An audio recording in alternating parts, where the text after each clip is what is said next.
হাড়কু কাটটা ভেঙে গেছে, কোন একটু দিকে কাও দিন। হাইডু কাটছে আবার কি রে?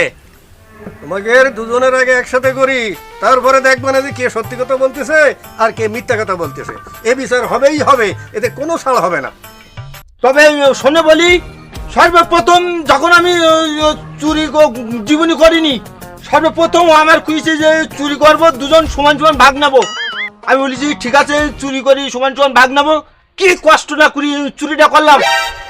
বাড়ি যাওয়ার পরে কি করি জানো তুমি? কি করেছিস? বাড়ি যাওয়ার পরে এই যে সব নিয়েছে, নিয়ে মনে করো আমার দাদে খুব মানে মাথা ফাইল করে ফেলেছে। তারপরে এই জায়গায় মারিছে, এই জায়গায় ফাইলি গেছে, সেলাই দিনি ডাক্তার সাহেব, মাজার হাড়ি এরামি গেছে।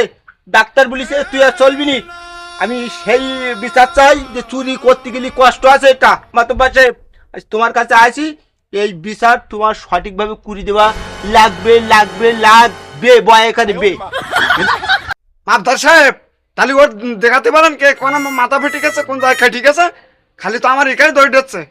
ওর কত কষ্ট করে চুরি করে আসে গেলাম, আর সেই দোষ সব আমার। এখন কোন হাড়কু কাটটা ভেঙে গেছে, কোন একটু দিকে কাও দিন।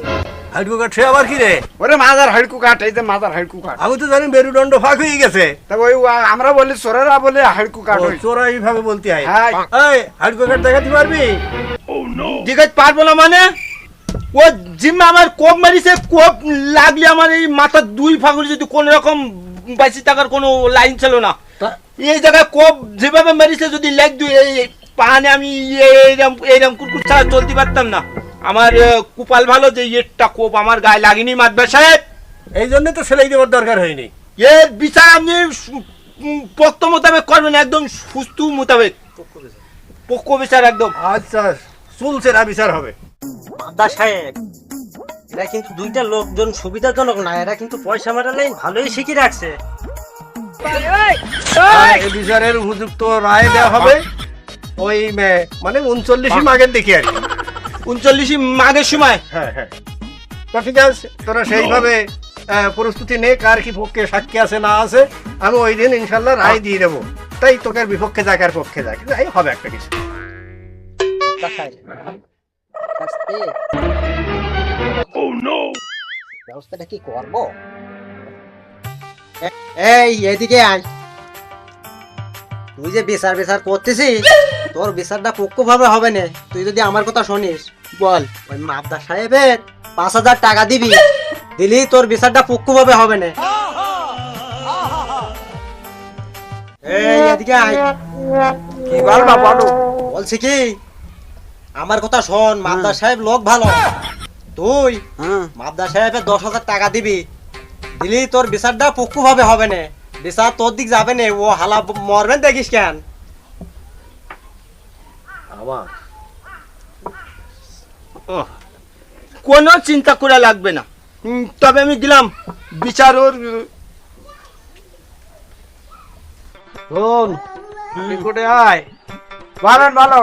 ওই 1010 টাকা দিস করে দিলে সব ফয়সাল্লা হয়ে যাবে।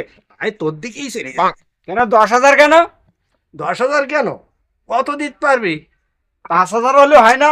5,000 তো মনে কর আমার সন্তুষ্ট করলি। আর রায় যে তোর দিক দেবো ওর দিক দেবো না, তার ধরুন আর 5 এই মোট 10,000 টাকা দিবি। সাদা মাতবার কুড়ু খাওয়ার জন্য লেগেছ গো। কুড়ু না খেয়ে ছাড়বে না আমার কাছ থেকে। তা যা বাড়ি যা, রায় তোর দিকেই যাবে না আশা করি। যা, তারপরে দেখবো কোনে কি হয়। হ্যাঁ, তুমি তো কুড়ু খাওয়ার জন্য লেগে যাও, তা কুড়ু না খেয়ে নিও। বুঝলি কিরামত, এই মাতব্বার হওয়া খুব একটা জ্বালার ব্যাপার। আমার দয়ার শরীর, কারণ আমার না দেখি থাকতে পারিনি।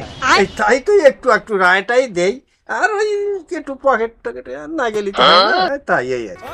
মাদ্দা সাহেব, কি এ মাসের টাকাটা একটু বাড়াই দিয়েন। দেবো কোন নিস 20 টাকা বাড়িয়ে নিস। তা আর কি, তাহলে চল উঠে বাড়ি ঘরে যাই, দেখা সাক্ষিৎ হবে আবার। চলেন। আচ্ছা, সেই যাই।